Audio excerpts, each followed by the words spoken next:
Halo, assalamualaikum warahmatullahi wabarakatuh. Apa kabar teman-teman semuanya? Mudah-mudahan sehat semua ya. Oke, teman-teman. Jadi pada sesi kali ini kita akan membahas tantangan Code Wars ya. Buat teman-teman yang belum tahu Code Wars itu apa sih ya. Jadi saya bakal jelasin sedikit ya. Kita baca langsung dari sumber yang terkemuka, yang terpercaya. Jadi di sini saya udah ada halaman Wikipedia. Nah, jadi kalau kita lihat di sini ya sekilas ya, kita nggak usah baca dari sini ya, ini memusingkan ya. Kita baca di sini aja nih, nggak bisa kelihatan ya. Jadi Code Wars itu dia itu ya suatu situs, suatu forum ya. Kalau kurang lebihnya itu ya dia tuh untuk kita itu yang nge-wars gitu. Ini apa namanya ya, wars itu ya perang gitu kan. Ini perang apa? Ya perang ini ya, perang coding kan gitu, antar programmer gitu kan, saling mengemukakan kemampuannya gitu kan, saling menunjukkan kemampuannya gitu, skillnya itu ya saling menunjukkan gitulah ya. Jadi Code Wars ini tercipta, didirikan itu pada tahun 2012 nih. Di sini tertera bulan November, 9 tahun yang lalu. Siapa pendirinya di sini? Namanya Nathan Doctor sama Jack Hofner ya, nggak tahu, saya juga nggak kenal gitu kan. Gak apa-apa ya, ini nggak penting gitu kan. Itu sekilas seputar Code Wars ya. Jadi intinya apa Code Wars ini ya? Code Wars ini kayak platform-platform yang lain kalau teman-teman pernah denger ya. Misal ada Free Code Camp ya, atau enggak ya HackerRank gitu kan ya. Ini Code Wars tuh sama ya. Bedanya Code Wars tuh lebih universal aja gitu. Jadi kita itu ya sebagai penkonsumsi ya, penikmat fitur Code Wars, kita juga bisa sebagai jadi pembuat tantangannya, pembuat challenge gitu. Jadi kita men-challenge orang-orang yang ada di Code Wars dengan tantangan yang kita bikin, itu bisa. Nah, itu keunikan Code Wars kayak gitu. Kalau di Free Code Camp kan kita nggak bisa ya, karena di Free Code Camp itu ya udah bawaan dari si Free Code Camp gitu kan, tantangannya ya dari mereka gitu kan. Jadi kita ya tidak ada variasinya gitu ya ibaratnya. Nah, kalau di Code Wars ini ada variasinya. Contohnya kayak misal ini. Di sini saya udah ada tantangan yang 8Q ya. Kita ambil yang gampangnya aja, jangan susah-susah gitu kan. 8Q aja udah susah banget, apalagi yang lain gitu ya. Nah, contohnya ini 8Q ini tantangan itu dibuat oleh namanya Gladiatus 55 ya. Siapa saya nggak tahu, nggak kenal. Yang jelas ini orang pasti jago banget ya, karena dia bisa men-challenge orang-orang di dunia ini dengan tantangan yang dia bikin ya. Oke teman-teman ya. Jadi di sini kita akan mencoba memecahkan misteri ya. Di Code Wars ini masih 8Q ya, tapi udah rada susah juga ya, karena apa ya, ibaratnya ya nggak ada yang gampang. Jadi di sini ada persoalan ya. Dari 8Q ini saya udah milih ya apa namanya jenis ininya, jenis challenge-nya di sini dari yang terendah dulu 8Q ya, karena nanti yang di bawah-bawahnya ya kita akan sajikan di video-video setelah ini ya, video-video berikutnya, next video. Jadi kita awali di sini dengan yang paling gampang dulu ya, meskipun nggak gampang-gampang banget, bahkan susah. Ya, jadi di sini pada penjelasan ini ya, di sini saya akan jelaskan ya, mulai dari persoalannya gimana, tantangannya gimana dari si pembuat challenge ini ya, 8Q ini ya. Terus nanti cara menjawab tantangannya gimana, membuat fungsi codingannya gimana gitu kan. Terus cara kerja codingannya gimana gitu ya. Jadi simak terus video ini dan pantengin terus. Fokus dan bawa relax, jangan dibawa pusing ya, karena nanti codingannya berbelit-belit ya. Kalau teman-teman aja dari ngelihat ini udah pusing ya, gimana nanti memahami codingannya gitu kan, makin pusing ya. Jadi bawa relax, bawa santuy, jangan dibawa masalah, hilangkan semua pikiran-pikiran yang berbelit. Mari menyelam bersama saya. Teman-teman ya, jadi di sini udah ada ya. Jadi kita mulai dari persoalannya dulu ya. Kita baca di sini, baca dengan seksama. Persoalannya itu apa sih? Ya, kita baca judul ya. Di sini adalah titik fokus kita. Ya, jadi permintaan di soal ini apa sih? Tujuan kita mendapat challenge ini apa sih? Ya, jadi judulnya challenge ini adalah check same case. Ya, maknanya apa? Kita itu harus mengecek apakah case-nya itu sama atau tidak. Maksudnya case di sini itu apa? Ya, jadi case itu kalau di huruf ya, ibaratnya kalau di segi tata huruf ya, ibaratnya ada namanya lower case, ada upper case. Ya, terus ada yang lain juga sentence case gitu kan. Terus ada capital gitu kan, capital case apalah itu namanya gitu kan. Kalau di yang Microsoft Word ya, kalau teman-teman suka pakai itu kan ada tuh istilah-istilah kayak gitu ya.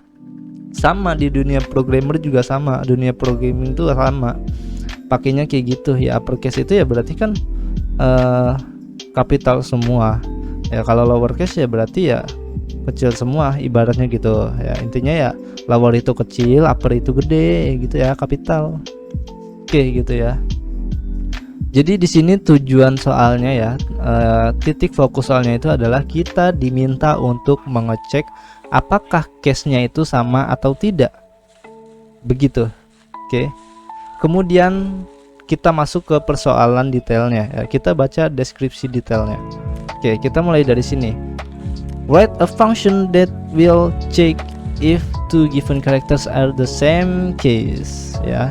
Jadi di sini kita diminta untuk menulis sebuah fungsi ya, yang dia itu bakal mengecek ya jika ada dua buah karakter yang diberikan oleh si challenge ini ya, si pembuat challenge ini gitu kan. Nanti ada dua parameter namanya ya. Kalau di sini tuh ada nanti parameter A sama parameter B gitu ya. Jika dua parameter itu ya, dua data yang diberikan itu adalah same case ya, case-nya itu sama. Itu tujuannya ya, kita itu disuruh bikin fungsi untuk mengecek gitu ya. Intinya fungsi untuk mengecek, udah nggak usah jauh-jauh dari itu gitu ya. Nah terus di sini ada nih penjabaran lebih detailnya lagi ya, fungsinya itu kayak gimana yang kita bikin itu. Pertama ya, di sini kita bisa baca nih, if either of the characters is not a letter, return min 1 ya, return min 1. Oke, negatif 1. Oke, kayak gitu ya. Jika antara karakter 1 dan karakter 2 itu bukan huruf ya, berarti salah satunya ya. Kalau ada salah satunya itu bukan sebuah huruf ya, berarti A B C D E F sampai Z gitu kan. Maka return angka min 1. Simple ya, gitu aja permintaannya. Ya, itu yang pertama, kondisi yang pertama. Kemudian kondisi yang kedua. Oke, kondisi yang kedua, jika kedua karakter adalah case yang sama ya, misal uppercase dengan uppercase gitu ya, atau lowercase dengan lowercase, maka yang di return adalah angka 1. Oke, di sini ya. Nah, itu yang kedua kondisinya.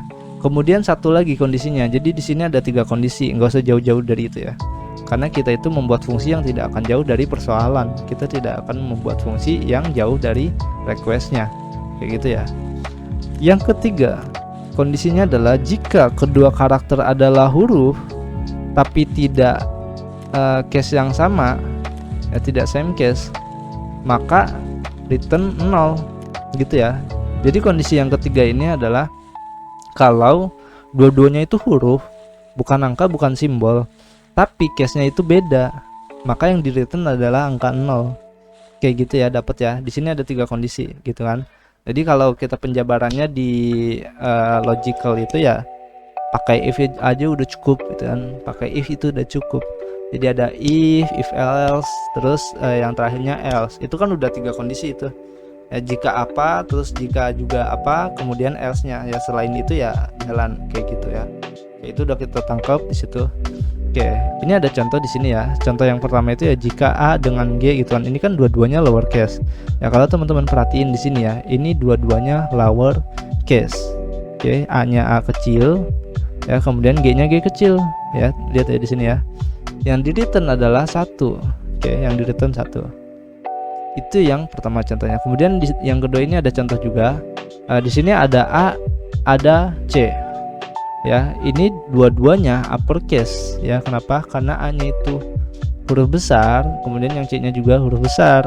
Ya, maka yang di return-nya adalah angka 1 juga. Ya, karena persoalannya tadi masuk ke yang mana? Ke yang ini gitu ya. Jika kedua karakter adalah case-nya sama, maka return angka 1 kayak gitu. Oke teman-teman guys. Oke. Kemudian di sini ada yang ketiga nih. Jika dia itu B, bukan jika ya. Maksudnya, yang pertama itu dia B kecil, kemudian yang kedua G besar ya, kapital. Yang di return adalah 0. Kenapa bisa 0? Karena masuk ke kondisi ini. Apa tadi kondisinya? Jika karakternya itu keduanya sama-sama huruf tapi case-nya itu beda. Ya, ini kan huruf ya, B huruf, G juga huruf, tapi beda case-nya karena yang ini lower, yang ini upper. Kayak gitu ya. Maka yang di return angka 0. Begitu. Oke. Sama halnya nih, contoh berikutnya nih. B-nya gede, G-nya kecil, yang di return 0 ya, sama kayak yang tadi.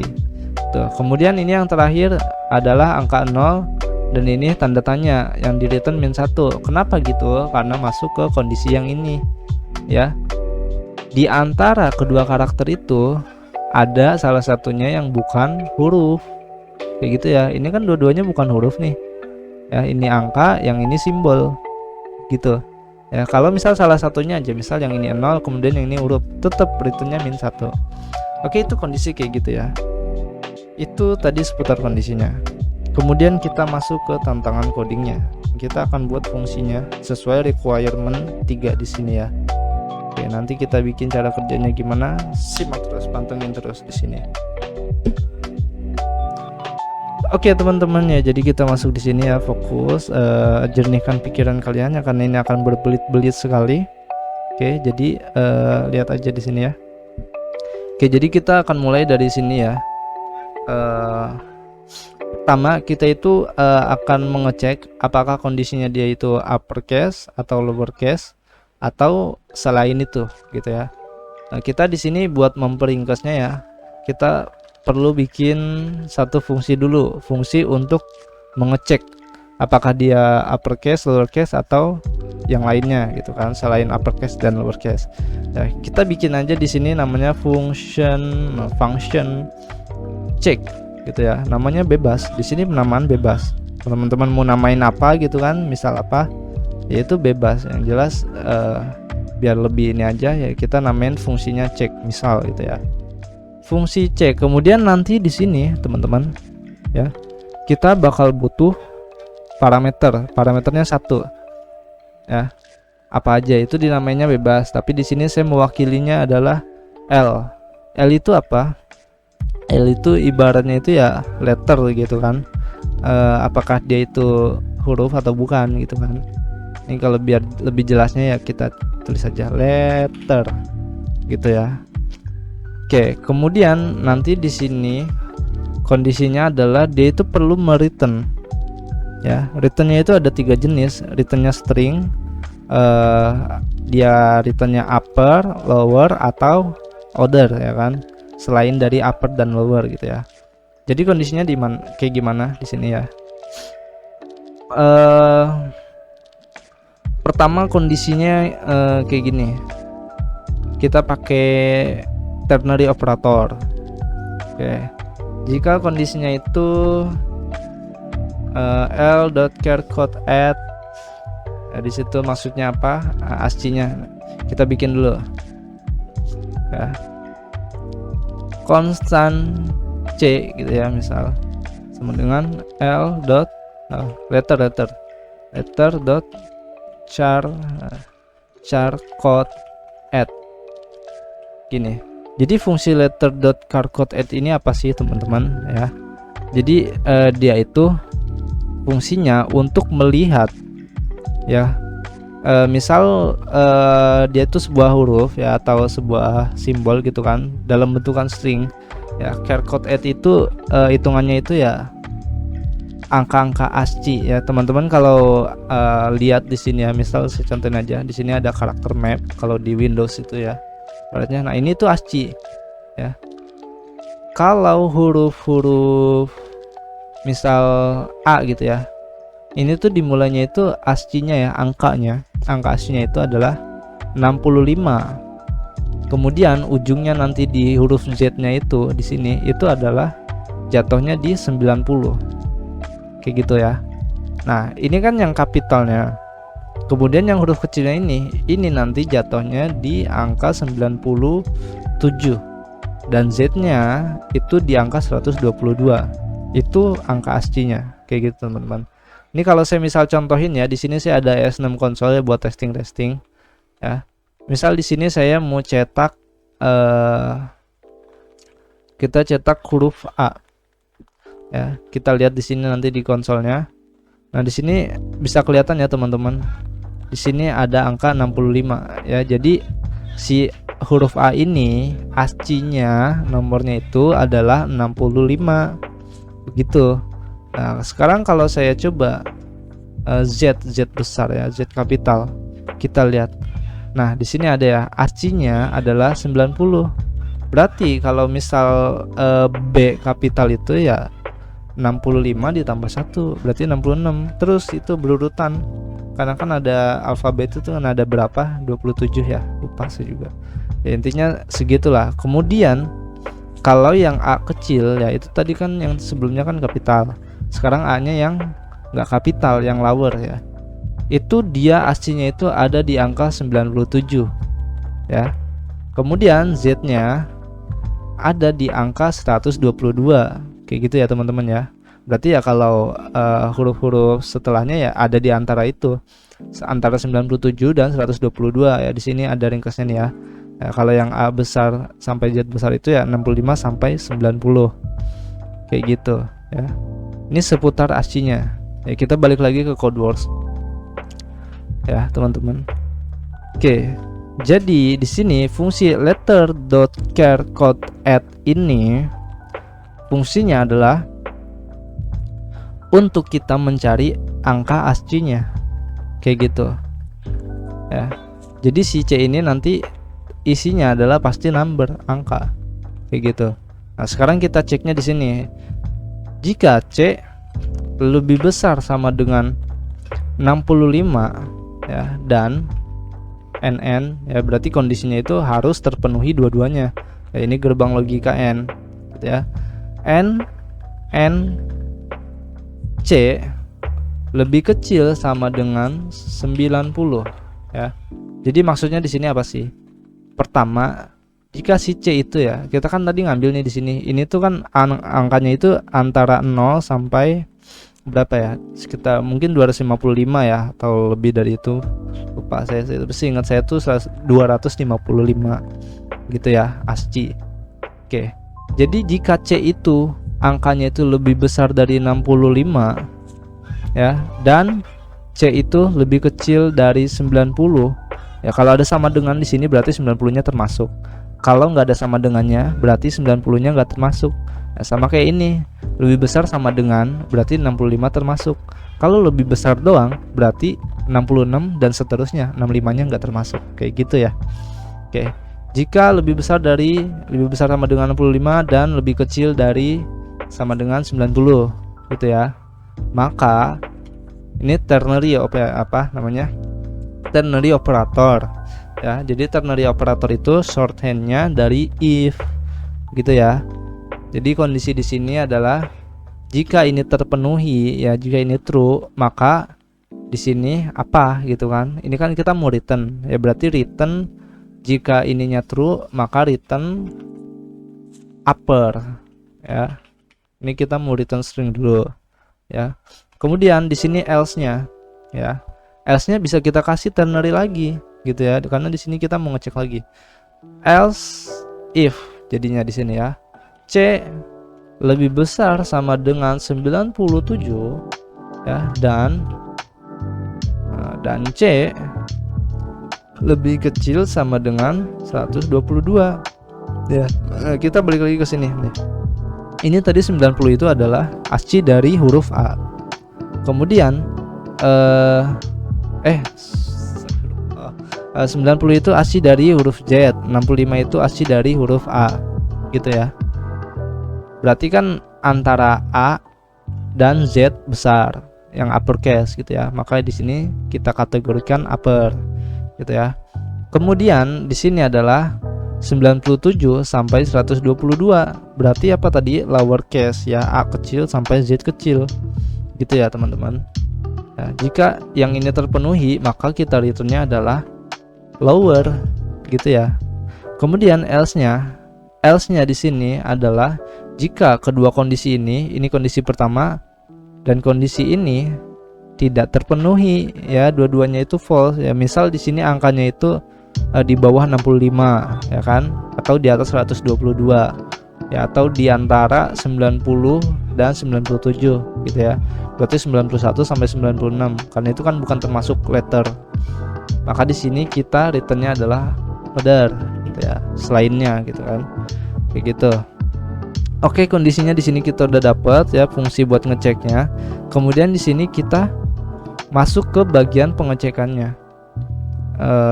Jadi di sini kita bakal bikin if, ya.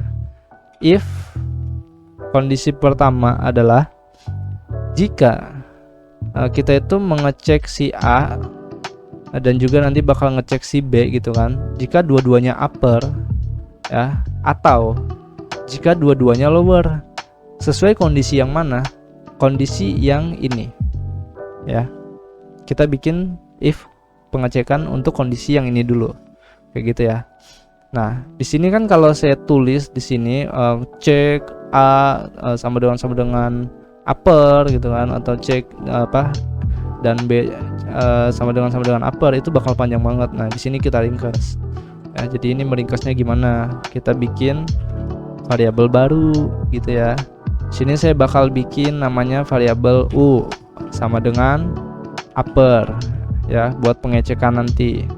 Kemudian L sama dengan lower, ya. Nah, kemudian di sini ada O sama dengan other, kayak gitu ya. Oke, di situ kita udah ada 3 variabel U, L, O buat pengecekan nanti. Nah, sekarang ada lagi di sini kita mau bikin namanya CU, check upper, gitu ya. Ini short sign aja, sama dengan function, ya. Di sini nge-return. Nah, di sini kita butuh sebuah parameter, ya. Kita namain K aja. K itu apa? Key, gitu ya. Ibaratnya itu kan, ini kan ininya aja biar cepet lah, biar ringkas, gitu kan. K itu key, ya. Di sini returnnya adalah check, ya, fungsi yang kita bikin tadi, check key, ya, K sama dengan U, ya, berarti sama dengan upper, gitu ya. Kemudian kita bikin juga fungsi yang sama, cuman buat yang si lowernya, ya, CL sama dengan K. Di sini return check K sama dengan L lower, ya. Ya, jadi teman-teman di sini itu fungsi yang bakal nge-return sebuah boolean, ya. Jadi di sini saya jelasin dikit, ini namanya arrow function. Kalau kita tidak menambahkan bracket seperti ini, ya, maknanya itu dia secara otomatis udah ngasih return kayak gini. Kalau kita pakai bracket kan kita wajib ngasih return, ya, di sini. Tapi kalau kita nggak tambahin bracket, berarti dia bakal ngebacanya, oh ini langsung di return kayak gitu, ya. Itu sedikit ininya, ya. Kemudian yang ketiga kita bakal bikin juga CO, ya, check order, apakah dia order atau bukan, gitu kan, sama dengan sini key-nya.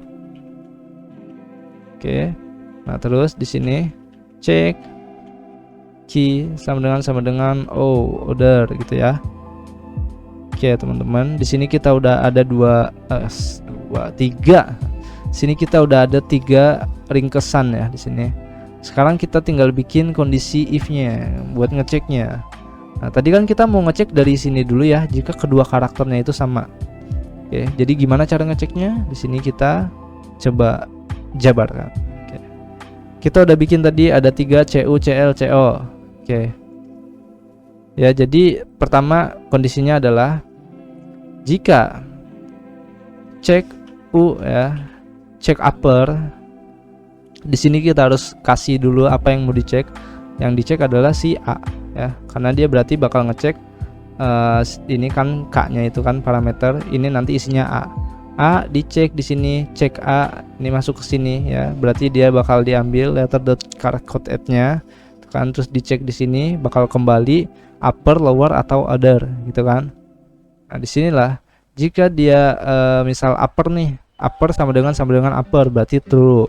Ya kalau nggak sama, misal ini upper, nggak, misal ini lower, kemudian ini kan upper, berarti kan false gitu ya, karena tidak sama. Kayak gitu ya. Jadi di sini cek upper A, apakah si A itu adalah upper ya.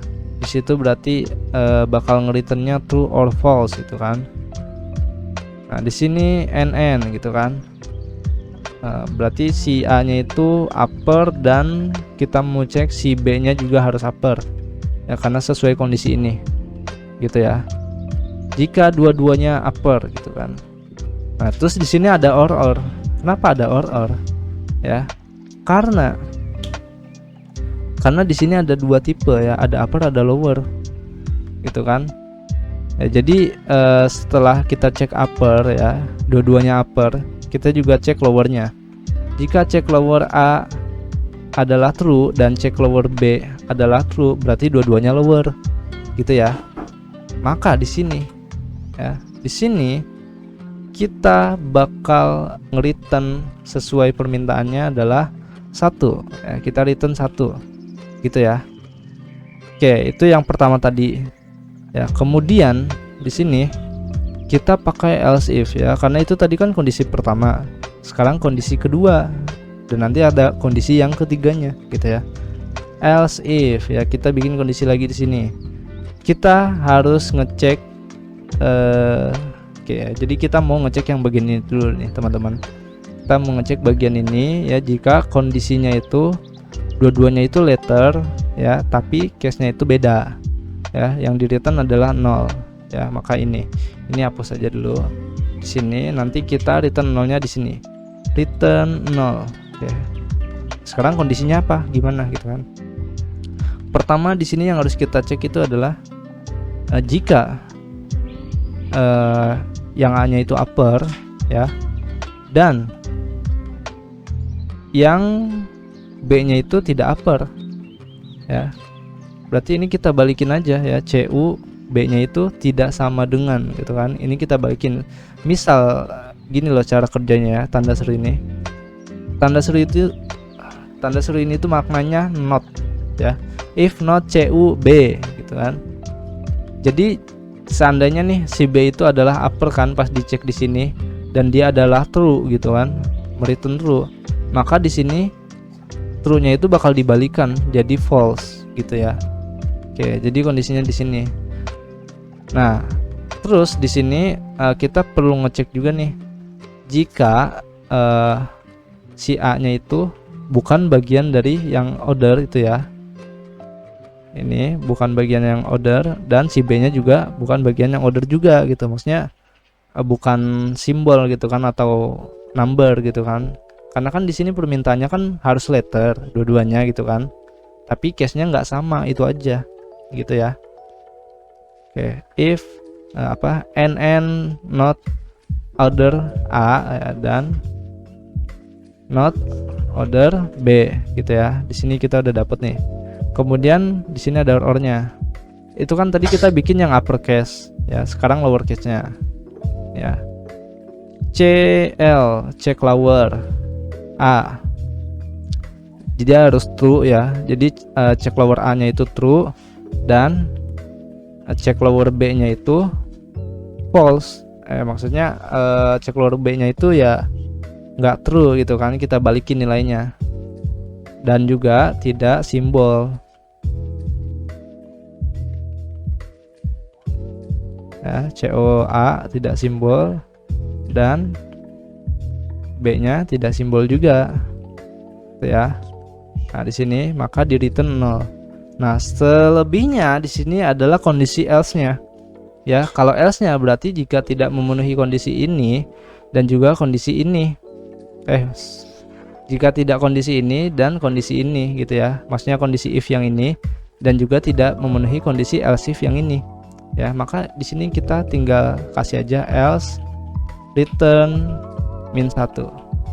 Gitu doang ya. Jadi codingan ini kelar segini doang. Sekarang kita testing ya, apakah codingannya akan bekerja, apakah codingannya akan jalan. Ya kita langsung aja, kita mulai dari tes biasa dulu ya. Oh tidak, ada error ya. Jangan panik ya, intinya jangan panik dulu di sini ya. Kita tuh harus biasa memecahkan sebuah masalah gitu kan. Jadi kita harus cari tahu dulu permasalahannya di mana sih ya. Jadi kita baca dulu di sini. Permasalahannya adalah, errornya adalah unexpected token ya. Ini maknanya apa? Kurang tanda kurung gitu ya. Nah ini di line keberapa errornya? Ini di sekitar sini teman-teman ya. Apa di NN not COB ya, di sekitar situ. Berarti di sekitar sini ya. Nah ini kenapa bisa error? Karena tanda kurungnya kurang. Bukan kurang, lebih ke karena kelebihan tanda kurung gitu ya. Nah ini udah nih kita benerin, tadi kita hapus satu tanda kurungnya, sekarang kita tes lagi. Oke. Luar biasa, langsung berjalan tanpa ada error sama sekali gitu ya. Oke, itu yang tes biasanya. Jangan seneng dulu ya, belum tentu berhasil ya. Kita harus tes dengan yang testing lebih dalamnya lagi, deep test ya. Kita attempt di sini. Kita lihat, luar biasa teman-teman ya, berfungsi ya, tidak ada hambatan, tidak ada error di sini ya.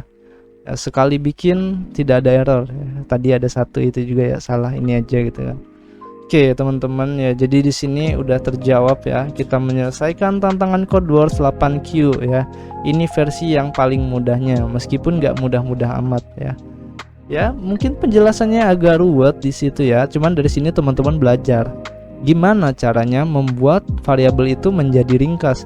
Kalau di sini seandainya kita tulisin ya satu persatu gitu kan, dari misal ini gitu kan, dicek gitu kan, itu bakal sepanjang apa gitu. Tapi kita nggak kayak gitu, kita ringkas di sini ya. Kita bikin shorthandnya di sini, terus kita bikin shorthand gini juga untuk ngeceknya, dan function untuk mengeceknya per satu-satunya ya. Kemudian kita tinggal panggilin aja di sini ya.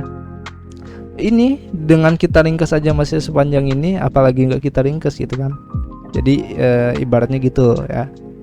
Oke teman-teman, jadi itu tadi ya, udah terjawab tantangan Codewars 8Q ya. Intinya apa? Jangan dibawa pusing, teman-teman itu harus relax. Codingan itu udah pusing, jangan ditambah pusing gitu ya. Oke, jadi itu aja tantangan Codewars 8Q. Sekian dan sukses selalu, salam kursus teknologi.